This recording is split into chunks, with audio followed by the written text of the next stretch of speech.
I stopped answering my neighbor's messages 3 days before he sent them. I live in a building where nothing unusual ever happens.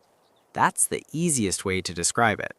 5 floors, pale walls that always look slightly damp no matter the weather, and a stairwell that smells faintly of boiled cabbage even when no one is cooking.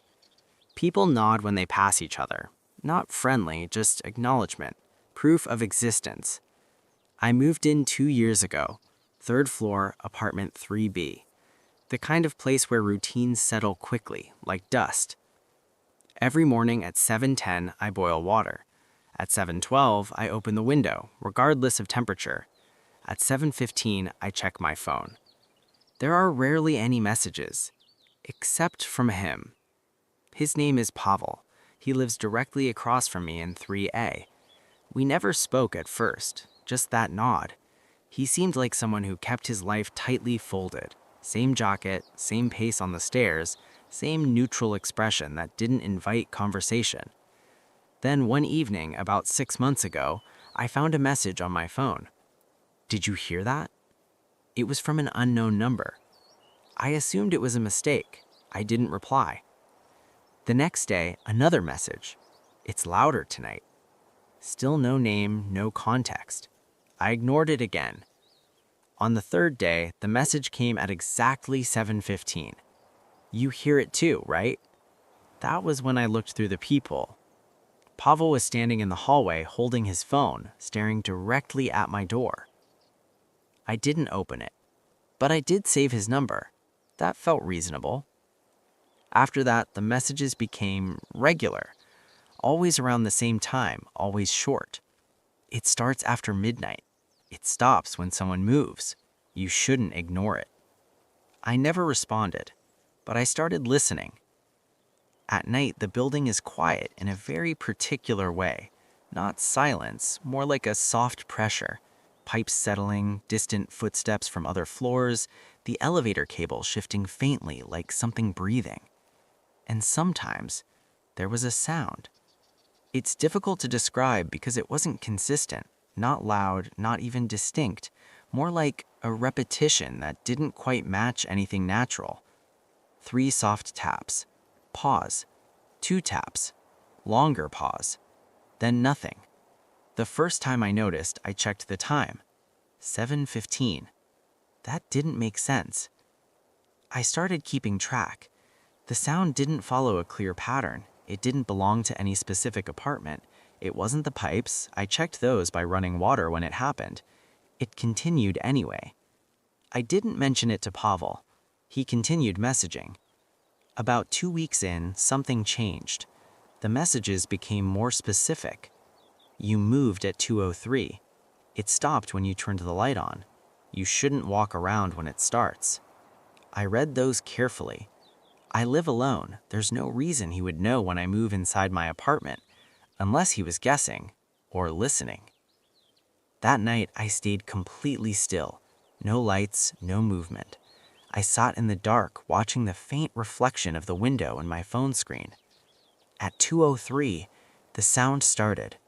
3 taps, pause, 2 taps, longer pause, then nothing. Then my phone vibrated. "Good, don't move." I didn't reply, but I didn't move either. The next morning, I opened my door at 7:10 instead of boiling water. Pavel was already in the hallway. He looked surprised to see me. "Morning," he said. His voice was softer than I expected, controlled. "You sleep okay?" I asked. He hesitated just slightly. "Better," he said. We stood there for a moment longer than necessary.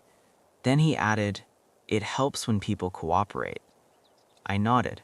That felt like the correct response. After that, things became easier. I adjusted my routine. At night, when the sound began, I stayed still. During the day, I kept my movements predictable. The messages continued, but they became calmer. That was better. It didn't last as long. "You're helping." There was something reassuring about that. A sense of alignment. A month passed, then 2. The sound didn't stop, but it changed. It became less frequent, less insistent, and Pavel's messages became less frequent. Sometimes days would pass without anything. I thought maybe it was over. Then one evening, I heard something new. Not the tapping, a voice, very quiet, just beyond the wall. Hello? It wasn't Pavel, I was certain of that. I didn't respond. I sat still, like before. The voice came again. Can you hear me? It sounded closer, closer than the wall should allow. My phone vibrated. Don't answer it. I followed the instruction. The next day, I asked Pavel about it, casually. Do you ever hear voices? I said, as if it were an afterthought. He looked at me for a long moment. Then he smiled. It wasn't a friendly smile, more like recognition. It's not for you, he said. That was the first time something felt off in a different way. Not the sound, not the messages, him. I started paying closer attention, not just to the noise, but to Pavel. He always knew when I had moved, not just at night, during the day too. Small things. You went out early today. You didn't open your window. You changed your routine. He never said how he knew, and I never asked directly. Instead, I began to test it. One morning, I didn't open the window at 7:12. At 7:15, my phone vibrated. Why didn't you open it? The next day, I opened it at 7:11 instead. At 7:15, you're early. He wasn't guessing. I checked the apartment, carefully. Every corner, every vent, every outlet. Nothing. No cameras, no microphones. At least nothing visible. That's when I realized something simpler. The walls in this building are thin. I tested it. At night, instead of staying still, I shifted my weight slightly in the chair, barely noticeable. A few seconds later, my phone vibrated. Stop. I smiled. It wasn't that he could see me. He could hear me. Every small movement, every change in routine. And the sound, the topping, it wasn't random. It was responding to him. I didn't tell him that I understood. Instead, I made a small adjustment. I started creating the pattern. The next night, at 2:03, before the sound began, I tapped lightly on the wall. 3 times. Pause. 2 times. Longer pause. Then I waited. Nothing happened. My phone vibrated. What did you do? I didn't reply. The following night, I did it again, slightly louder, more precise. 3 taps. Pause. 2 taps. This time, the sound came back from the ceiling. My phone vibrated immediately. Don't do that again. I continued. Over the next week, I controlled it, carefully. Not every night, just enough to create consistency. The messages became anxious, less controlled. You're making it worse. It wasn't like this before. You don't understand. But I understood. He thought the sound was something external, something to be managed, avoided, silenced. But it wasn't. It was reactive. And more importantly, it was listening to him. The night everything shifted, he knocked on my door.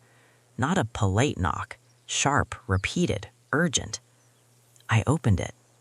He looked different, tired, eyes slightly unfocused. You have to stop, he said. Stop what? I asked. You know what. I shook my head, calm. I've been doing exactly what you told me. He stared at me. Then he whispered. It started answering. I said nothing. He stepped closer. You tapped first, he said. I heard it. I nodded slowly. Maybe it helps, I said. That was the moment he realized something. His expression changed. Not fear, not anger, understanding. You're not trying to stop it, he said. I didn't respond. We stood there in silence.